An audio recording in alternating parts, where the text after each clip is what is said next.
Leero twakoledde mu Bachina gye twazinoonyereza mukama wange si byangu.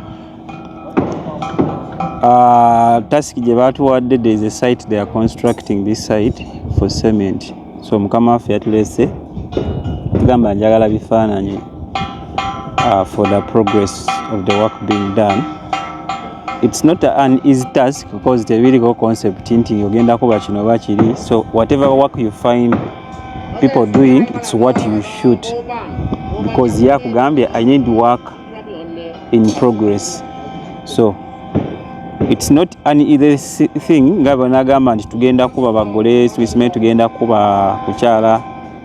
You know what comes next, but here it's you who tells yourself kati ngenda kukola kino, kati waliwo kiri kye bakola wali, kati kiri waliwo kiri.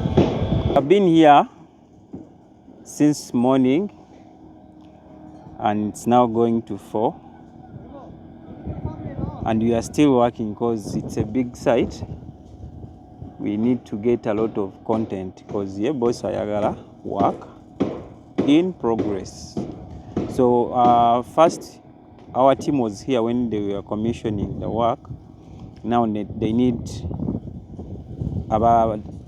banyini mulimo betaaga okulaba mulimo egutuuse, so tuze kate tulina okuddangira yo gutuuse, like every step we have to be here. Yeah, that's why tuli wano tuli mu kukola. Thank you.